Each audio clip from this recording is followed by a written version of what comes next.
I'm now in the city of Paarl in Western Cape. What you see behind me is the Paarl Rock, or as the Khoi people, the indigenous population of Southern Africa, call it, the Turtle Mountain. So why is it a turtle? What's the story behind this animal? Let's find it out.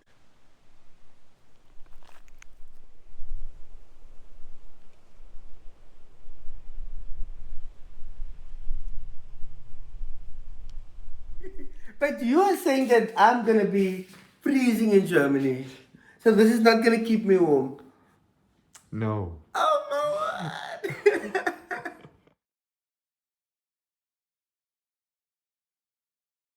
So they tell me my name. So I gave myself a coin name, Toroga. Toroga. So you'll see it in here. Toroga. And so I was obviously we grew up with this colored identity.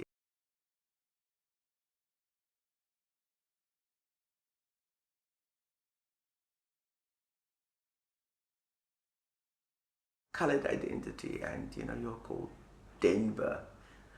And I remember many years ago, we met this group of Americans, and they asked me, "What is your name?" I said, "Denver." And then they looked at me all funny and they laughed. And I'm like, "Why are you laughing?" And they said, Denver is a place in Colorado in the US. I've been there. Yeah, you've been to Denver. But then it was one of those, because I was much younger, and then they're like, "But so why is your name Denver?" And I'm like, "I don't know, it was just a common name that was given to colored men of a certain generation."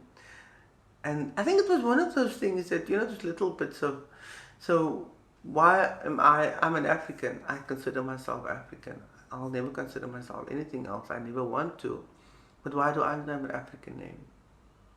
Why do I not have a name in an African language? And so when I started my journey of reclaiming and understanding, I was like, let me give me a coin name. And I came up with Toroga, which means fighting spirit.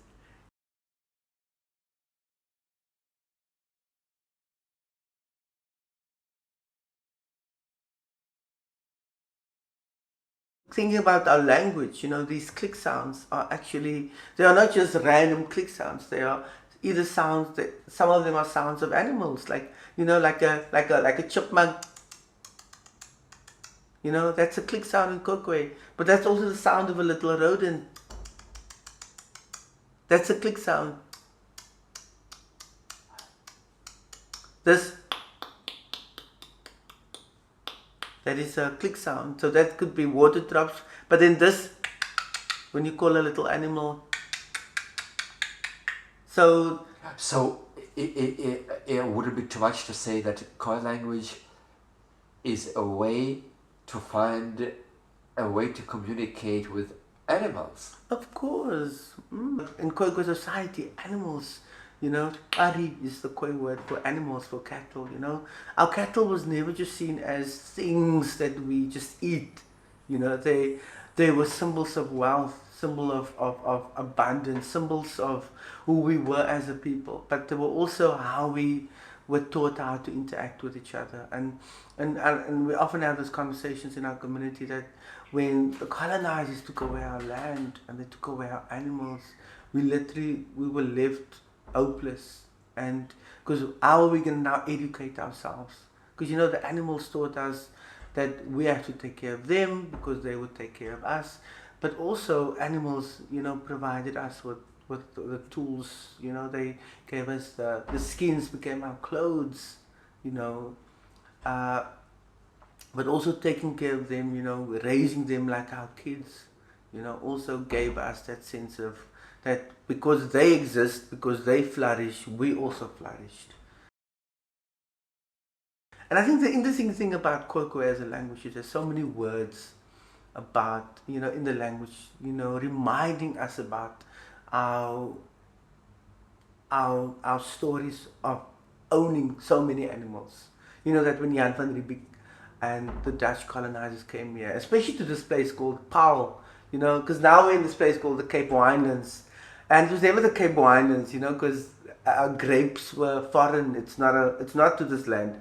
So when they came here, they found like the kokokwa, you know, on this place that the Khoekhoe called Turtle Mountain, but in Khoekhoe it's got a name, Komngab. Say Komngab. Komngab. Komngab. Om. Yes, Kom means mountain and Ngab is turtle. So Turtle Mountain. Interestingly enough, though, people often say that if you look, if you stand in a certain place, looking at Paul, looking at the mountain, it actually, this mountain at the back here looks like a turtle. Is there a story? Yes, there's a story about this turtle. Tell me a story about it. No, I don't know the story about that turtle, but I know that they say that if you look closely from a certain angle, you see the turtle. So I don't know the story of this turtle, you know, but I just know that historically it was called Turtle Mountain because the mountain resembled a turtle. I was raised in Cape Town, but more on the Cape Flats, which is more on the outskirts where our Khoi people were just thrown away, from the city. And as a child, my mother used to talk about her upbringing, in Grafrenet, And so I often tell people, so my physical upbringing was in Cape Town, Cape Flats, but the stories that were taught to me was Grafrenet. And then she used to talk about how she as a child would sit on the back of this gigantic turtle. She would often talk about this turtle. She would say, we would sit ride the turtle. And I remember when I finally got to Grafrenet and seeing these turtles along the way, there was something about oh my word, that thing about where certain, you hear things, you hear stories, and suddenly when you see it in real life, there's something about your childhood that makes so much sense. Do you remember any turtle stories that your mother told you? No, she never told us that. The only thing she ever told us about the turtles was that she used to ride them, and she used to play with these turtles. When we grow up, we would often talk. Our men would talk about my goose. They would say my goose. What is this? So my goose, when you have no consciousness or idea of the language, you're like, my goose. We know immediately when a young man talks about my goose, he talks about his lady partner, his girlfriend. But in colored society, which is Khoi people who were obviously just stripped from everything, we would say my goose, and we would immediately know what my goose is. So later on, you discover my goose actually means sheep in Khoi. Sheep. So when he refers to her as my goose, he refers to her as a sheep or lamb. And because, often men would say that because when he's crazy in love with a woman, he would say my goose. And there was something so beautiful about that. And then realizing, oh my word, that we've only ever still used this word goose as sheep, because historically sheep were important to us. Our animals, again, like I said earlier, animals were not just something that we ate, it wasn't just, because the Dutch who came here, they could not understand why we would have these thousands of animals, and yet we would still go out hunting or foraging. Why would you not slaughter your sheep? You have all this food. But we didn't see sheep as just things that you eat, sheep. And this is what an elder always say, that we would only consume meat when the animal was sick. Or they were drought, now we can eat them because now there's nothing, and they were going to die. Or when there was a celebration, then we would consume an animal. As a child, I always dreamt of having a sheep, so we would go past sheep, and I was like, I want a sheep, and my mother would be like, why do you want a sheep? And then going older, going on the journey of Khoi, and and I get to this point where every time where I drive and I see animals, I see cattle, I see sheep or goats, I would stop immediately, and I would take out my camera and I would take pictures, and I would just walk with the animals. And and I often tell people, do that, really do that, because there's something about our spirits that just somehow feel connected to these animals. That just feels because I think we, again, colonization happened, but fundamentally who we are as a people is still there. I was raised by a Khoi mother who was, and when they asked me, how do you know, how did you how do you get to the point where you realize, but beyond this colored identity, there's also a Khoi identity. And I used to tell people, like, when as a child, when I got sick, my mother would not say, go to the doctor. No, she would say, go to the garden, go, take some leaves, and then, or when the child is sick, she would rub some Vaseline and some things on her hand, and she would massage that child, and in our culture we call it the fruit fro, or the smear doctor. So she would basically rub out like tiny, these babies are so tiny, like these babies are tiny. But our mother could, because our mother's not with us anymore, she left us she passed away. But I remember through the things that she shared with us, but now I also remember through the work and through the stories and how things just make sense. And because colored people, we grow up so disconnected from Africa. Our Africanness is something that was taken away, and yet Khoikhoi as a culture and as a language just informed everyone. And the thing I love about animals, so it's Xhosa people, Nguni people, Bantu people didn't just come here with animals. They traded animals with our Khoi people. And we see that more so when you see that in Xhosa the same word for sheep is also a Khoi word, igusha. Gusha is Xhosa, sheep. Those with money will often call people like us kham, and it would often be used as an insult. And you're just kham. What does it mean? So it's getting there now, but for us, if you're here in colored society, kham, it means that you are low class, you are uneducated, you are uncultured, you are just nothing. But when you learn Khoikhoi, you realize kham means lion. It means lion. It means lion. And then you realize, but this, because the lion was so important, is actually this, we Gamka is a place in the Western Cape, Gamka, and Gamka means the spirit of a lion. And so, and then you look at some of our people and you see how people actually have eyes that look like lions. And it's just such a thing about having that spirit of the lion, because historically, lions were found all over this place. Lions were here. Lions were on Table Mountain. So we lived with lions. And the word kham is such a reminder. And then, so now I've got this obsession with lions, and I would watch I still watch lion videos. Like every other day I would just watch a lion. And again, why I know that animals were so important to us. Not just the sheep and the cattle, but also lions. Because if you know that a lioness, she runs the pride. She hunts. She's the most powerful. She's not the strongest, because that's obviously not the male lion. But the lioness, she's the head. She runs, she hunts. And so lion society is matrilineal. Khoi society was matrilineal. And so because we lived on this land with lions, who we were is also reflected in the animals. And so for me, so I would literally I would watch lions, and so here in Paul is a lion park. Do you know that? There's a lion park here. I'm going to show you pictures. So we went to the lion park last year. It was such a meditation. Like I could watch these lions all day. Khoi society is very much like lion society. Like the lioness hunts. She's the one who decides. She disciplines even the lion. And Khoi society is very much like that. But in Khoikhoi we also have this word for woman called taras. It's in here. Taras. Taras means woman, but taras also means supreme leader. Supreme leader. Supreme. And supreme basically just means the one that makes all the decisions, that decides what is good. And in Khoikhoi society, a woman, she was the one.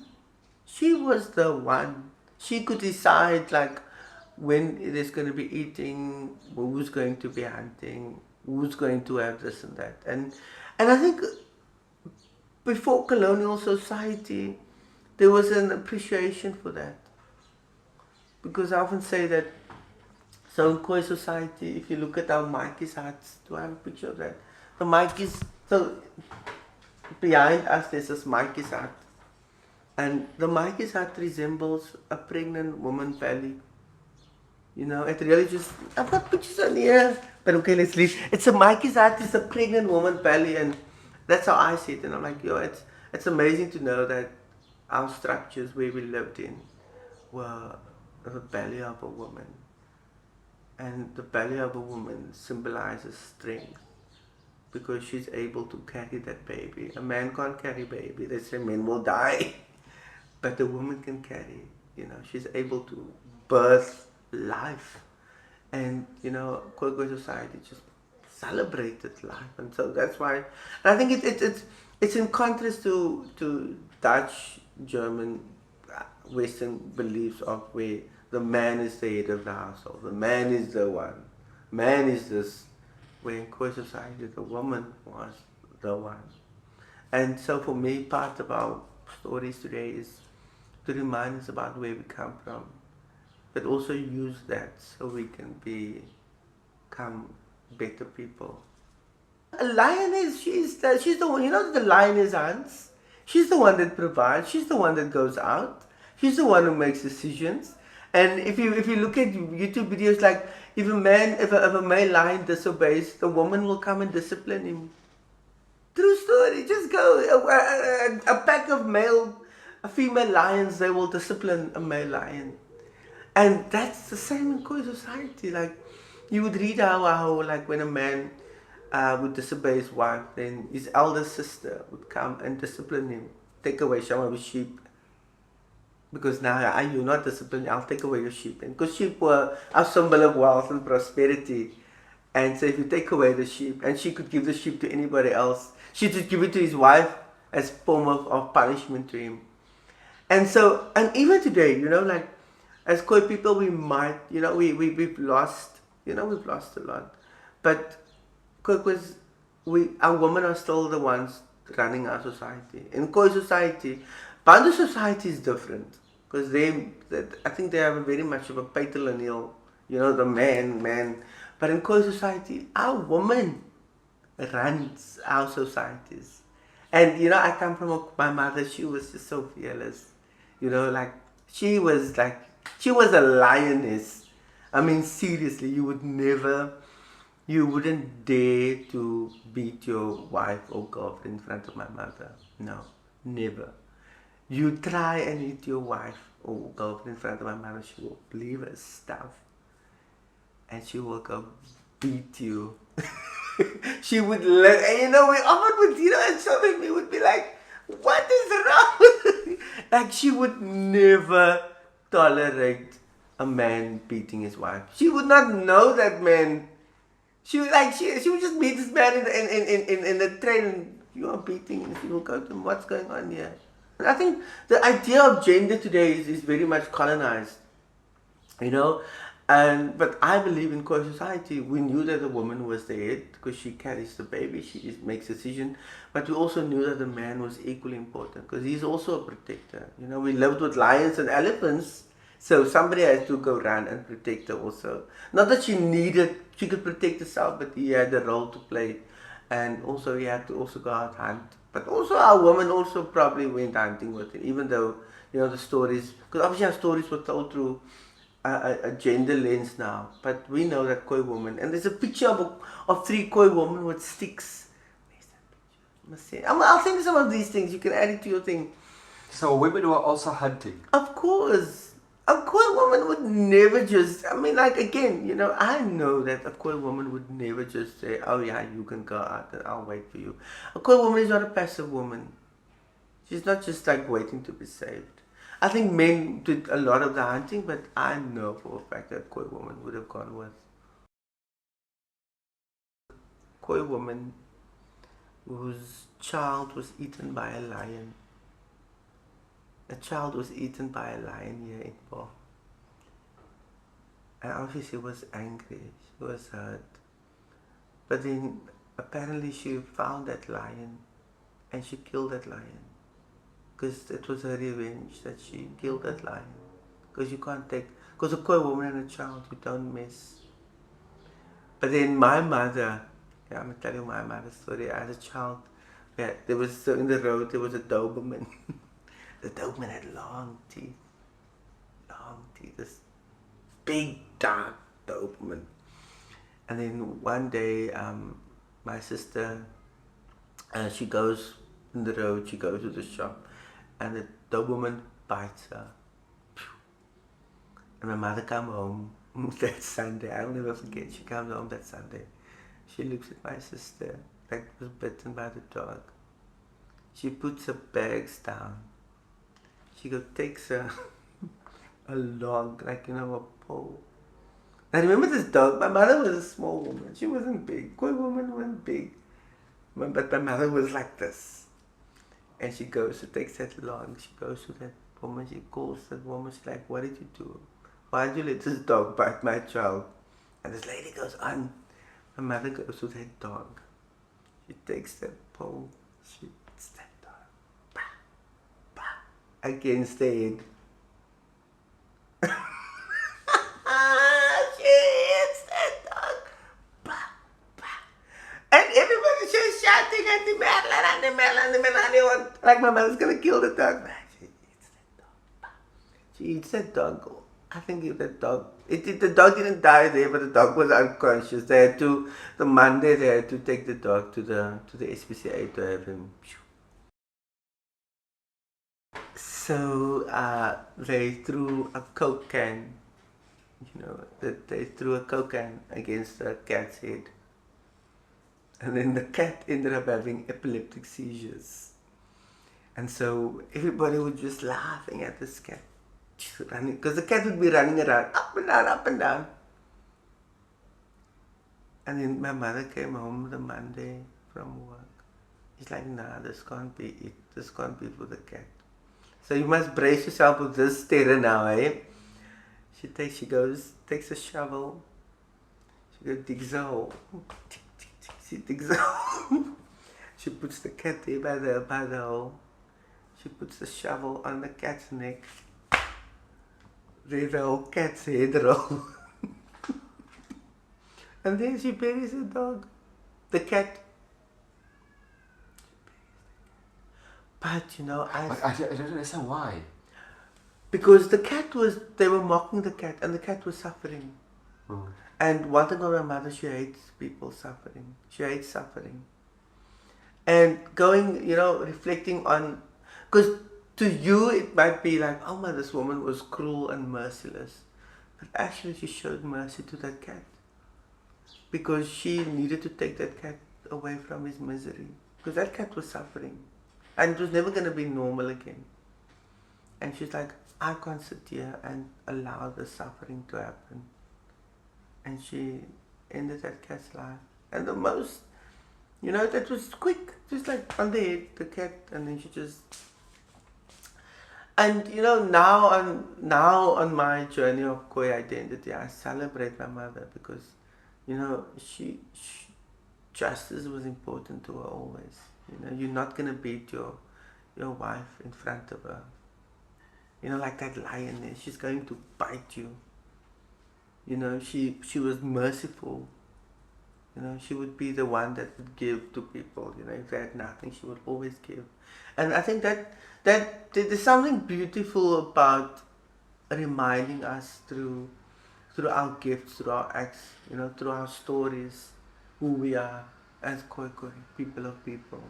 You are a person, not because you are you on your own, because of your people.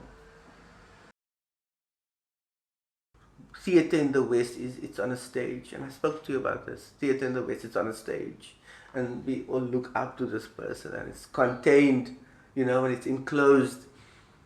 And there you had theatre that was done, so there would be Mikey sits on the outside, and just people sitting in a circle around, and there would be one person performing, doing poetry, dancing, singing, but we would all just sit looking at that person. That person wasn't on a stage.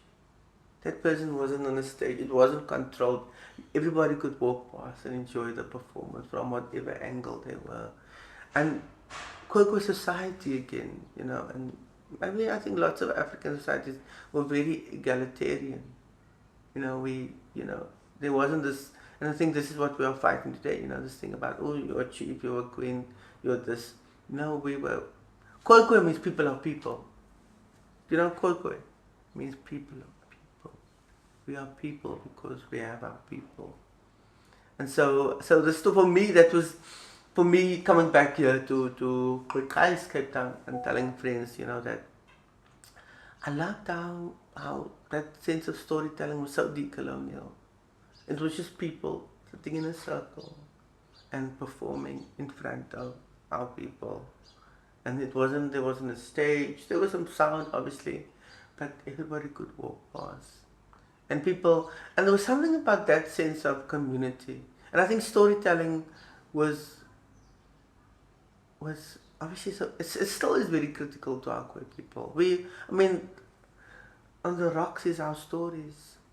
Our language is our stories. And the Khoi word for story, which there is arubes. Arubes. Rubies. Arubes. Rubies. Yes. And so I often just, because I look at the Khoi language and I try to understand why some words. There was this, what the linguist, wrote, like, it's like, languages often embody values, how people think about things and what they value. And arubes in Khoi, aru means crazy, and be means away. So, and if I talk about stories, I'm like, we stories for us now from our language, and just that one word, like the stories, the aru, the craziness is shifted away through our stories. Like, so if you have a thing and it's hurting you, you can, like, and it makes you crazy, you can listen to a story and it makes you feel good. And for me, that is. So when I do Khoi language sessions, I tell stories. I tell the story of Ham, I tell the story of Goose, I tell the story of quick ice with the clouds gather. And so people would look at me like, because our language, for me, again, our language is our stories. The animals is our stories. Whenever we went to the sea, my mother would often say, if the sea, the ocean is dirty, my mother would say, we can't go in. And we would be like, so we would get up early, we'd pack our bags, and we were ready to go swim, and we would get to the ocean. And my mother would say, we can't go in. And I'm like, why? She's like, no, the ocean she's not well. My mother would call the ocean she's not well. And then I remember we would literally sit there, not swimming. Kids from other places would be swimming. But my mother said, you're not going to go in, because if she's not well, she's going to hurt you. And later on, hearing the story about they call it a water maid, but how do I say it now? The water maiden in Khoi society, that the water, the oceans, they are a woman, and we have to take care of her because she takes care of us. And then the other story was often when there was, and maybe you'll hear the story when you travel, like if so sometimes if it rains and the sun is shining, and my mother would say the jackals and wolf is dancing, and so the jackals and the wolf is dancing, and there would be this, this is a thing about that, thinking that, oh, there's some union now because the sun and the water is coming together. The jackals and the wolves. Oh, yeah. So it's these two animals that were dancing because the sun is shining and the rain is falling. And then we would have to, if I correctly, we have to cover the mirrors. She would cover the mirrors. I don't know why. We're just like, oh, now this is going to be dangerous. We don't want to be seen in the mirrors. Those little stories that, and it was, those stories for me growing up, just, because like again, coming back, we were raised very much like, we don't have, like, you are colored, you don't have African stories, you don't have tales of the land. And yet we do have tales. There's a lot of tales. I must tell you another story, that this is not my story, but this guy, I'll show you the film now. This other guy is Andre. Yeah, the story of his grandpa told him. The grandpa just told him that one day he told about the wood, and they chopped the wood. And then as they chopped the wood just went to the heavens. And then they are still waiting for the wood to come down. And he said that grandpa used to tell him the story, and every time he would ask the grandpa. So when he saw wood coming down from heaven, the grandpa said, "Don't worry, one day, and one day." How did you bring Koko stories into that? How do you bring the language into it? Because Khoi stories and the language isn't just for Khoi people, it's for all of South Africans. This is Khoi I call the mother tongue. The mother tongue. The Kusi nam. Kusi means mother. Say Kusi. Pussy. Kusi. Kusi. Kusi. You can say mama, but coming back, mama language, Kusi means mama. But mama in Khoi also has a name. The Khoi word for give is ma. Ma. Ma. To give. Give. So mama means to give.